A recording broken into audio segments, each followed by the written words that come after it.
नमस्कार दोस्तों। खबर तो आपको पता ही होगी कि आज से कुछ दिनों पहले एक मिसाइल इंडिया से मिसफायर होकर पाकिस्तान में चली गई थी, जिसके बाद से पाकिस्तान में तो भूचाल मचा हुआ है और भारत में पाकिस्तान की आर्मी की तारीफ करी जा रही है कि उन्होंने इस सिचुएशन को काफ़ी अच्छे से हैंडल किया है। मैं हूं सुजल पांडे, आप देख रहे हैं ज्ञान ज़रूरी है। चलिए देखते हैं इस पूरे मिसाइल कांड के बारे में थोड़ा डिटेल में।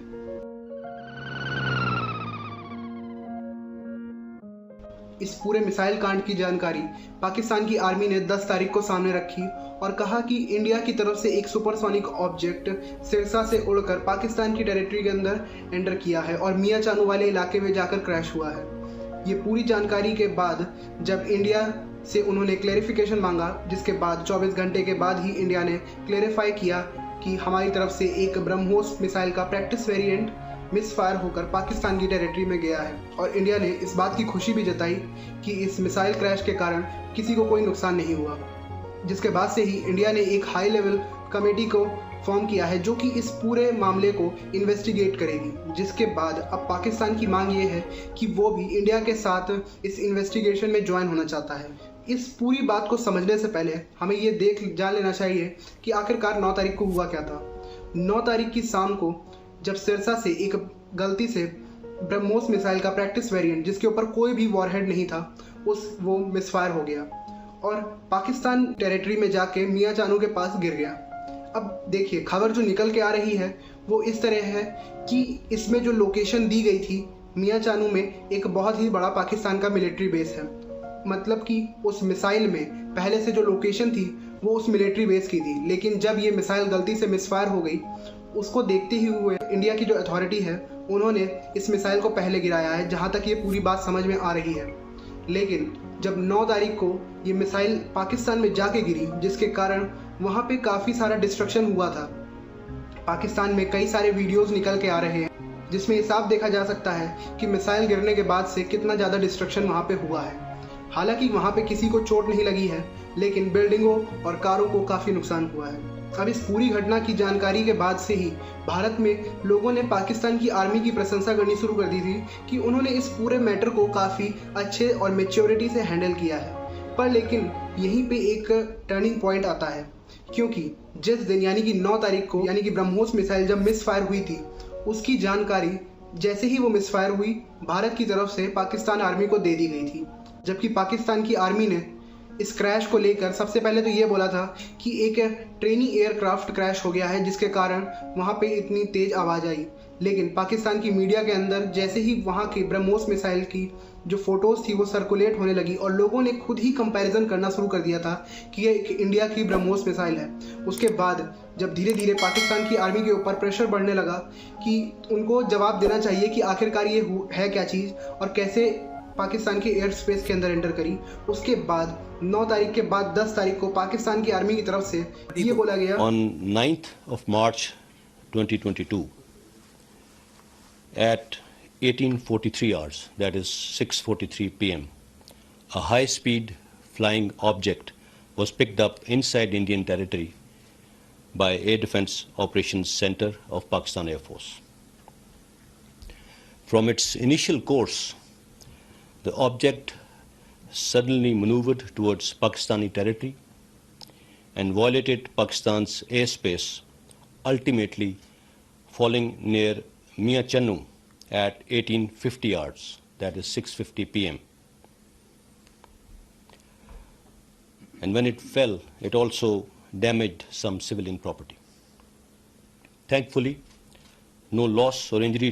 to human life was caused. इतना बताने के बाद से ही पाकिस्तान के जो लोग हैं उन्होंने पाकिस्तान की आर्मी से क्वेश्चंस पूछने शुरू कर दिए कि आखिरकार जब एक मिसाइल इंडिया की तरफ से पाकिस्तान की टेरिटरी के अंदर घुसी, तब हमारे देश के जो एयर डिफेंस सिस्टम थे उनका क्या हुआ, वो उस टाइम पर क्यों नहीं एक्टिवेट हुए और ये जो ब्रह्मोस मिसाइल थी उसको शूट डाउन किया। जिसको देखते पाकिस्तान अब काफ़ी ज़्यादा घिर चुका है अपने ही बयान के ऊपर और वहाँ पे जो लोग हैं वो इस चीज़ की मांग बढ़ाते जा रहे हैं कि उनको क्लैरिफिकेशन चाहिए कि आखिरकार क्या हुआ था। अब इस मिसाइल कांड के बाद धीरे धीरे बातें सामने आने लगी हैं कि जैसे ही ये मिसाइल मिसफायर हुई थी, इंडियन अथॉरिटीज़ ने पाकिस्तान को तुरंत बता दिया था कि हमारी तरफ से एक ब्रह्मोस मिसाइल बिना वॉरहेड के फायर हो चुकी है, जिसके बावजूद पाकिस्तान ने अपनी जनता को ये बताया कि ये एक मिसाइल सुपरसोनिक ऑब्जेक्ट इंडिया की तरफ से आया जिसको वो लोग मॉनिटर कर रहे थे। इससे साफ पता चल रहा है कि एयर डिफेंस सिस्टम जो उनका था वो इसको डिटेक्ट ही नहीं कर पाया था, क्योंकि ब्रह्मोस मिसाइल की जो स्पीड थी उसको मैच नहीं कर पाया और ना ही उसको शूट डाउन कर पाया। अब ये सबसे बड़ी एम्बेरसमेंट की बात थी पाकिस्तान आर्मी के लिए, जिसको वो पूरी तरीके से छुपाना चाहती थी, और इसी के लिए उसने ये पूरे सिचुएशन को क्रिएट किया और लोगों के सामने ये नैरेटिव रखा कि हमने पूरी चीज़ देख ली थी, हमें पता था कि वहाँ से एक मिसाइल मिसफायर होकर गलती से पाकिस्तान में आ गई है, जबकि ऐसा कुछ भी नहीं है, क्योंकि इससे साफ साफ पता चल रहा है कि ये एक मिसाइल जो कि मिसफायर हुई और वो जागती भी कहाँ पे है, पाकिस्तान में ही, जहाँ मतलब मिसाइल को भी पता था शायद कि उसे कहाँ गिरना है। अब देखिए, इस समय पाकिस्तान तो एम्बेरसमेंट फील कर ही रहा है, जिसको वो कवर करने के लिए हाथ पैर मार रहा है। अब वो ये समझ नहीं पा रहा है कि जो वहाँ की जनता उनके ऊपर थूक रही है उसे वो कैसे साफ करें, क्योंकि अब धीरे धीरे पाकिस्तान ने इसीलिए जॉइंट इन्वेस्टिगेशन की मांग करी है। पाकिस्तान चाहता है कि उनके ऑफिशियल्स आएँ भारत में और देखें कि कैसे यहाँ पे मिसफायर हुआ, और जहाँ तक मुझे लगता है भारत तो इसकी इजाज़त नहीं देगा, क्योंकि इससे साफ पता चलता है कि भाई वो लोग हमारे यहाँ पे आएंगे जिससे हमारी सिक्योरिटी का थ्रेट हो सकता है और हमारे जो सीक्रेट्स हैं उनके सामने रिवील हो सकते हैं। अब पाकिस्तान के ऊपर ये जो धब्बा लगा है इसे धोने की वो बहुत कोशिश कर रहा है। अभी हाल ही में पाकिस्तान ने ये ट्राई किया है कि यूएनएससी में इस मुद्दे को इंटरनेशनलाइज किया जाए। United nation of security council में जाकर पाकिस्तान चाहता है कि इस मुद्दे को काफ़ी बढ़ा चढ़ा के दिखाया जाए। उसने बाकी देशों के सामने ये मांग रखी है कि भारत के खिलाफ सब लोग एकजुट हुए और एक एक्शन लें, क्योंकि भारत ने पाकिस्तान के ऊपर एक न्यूक्लियर कैपेबल मिसाइल से हमला किया है, जबकि बता दिया जाए कि उसके ऊपर कोई भी वॉरहेड नहीं था, किसी भी प्रकार का, या न्यूक्लियर हो या नॉन न्यूक्लियर वॉरहेड ब्रह्मोस के उस प्रैक्टिस वर्जन के ऊपर नहीं था। लेकिन उसके बाद भी पाकिस्तान इस पूरे मुद्दे को इंटरनेशनलाइज करना चाहता है, जिसको देखते हुए ही यूएसए ने अभी हाल ही में एक स्टेटमेंट बोला है, और उन्होंने अपने स्टेटमेंट में ये कहा है कि पाकिस्तान इसे एक एक्सीडेंट के अलावा और कुछ ना समझे, क्योंकि पहले भी कई बार ये देखा जा चुका है कि मिसाइल मिसफायर हुई हैं। यूएसए की मिसाइल टर्की पर मिसफायर हुई है, ताइवान की मिसाइल चाइना पे मिसफायर हुई है, जिसका मतलब ये नहीं है कि डायरेक्ट वॉर स्टार्ट कर दी जाए। ये मिसफायर है, ये एक टेक्निकल ग्लिच के कारण है, जिसको दोनों ही देशों को आपस में बात करके सुलझाना चाहिए। इस पूरे मामले पे इस समय सबसे ज़्यादा जिसकी बेइज्जती हुई है वो है पाकिस्तान और पाकिस्तान की आर्मी, क्योंकि आज के टाइम पे सबसे ज़्यादा सवाल उन्हीं के ऊपर उठ रहे हैं। और ख़ास बात यह है कि इससे ब्रह्मोस की जो कैपेबिलिटीज़ हैं उसका भी पता चलता है।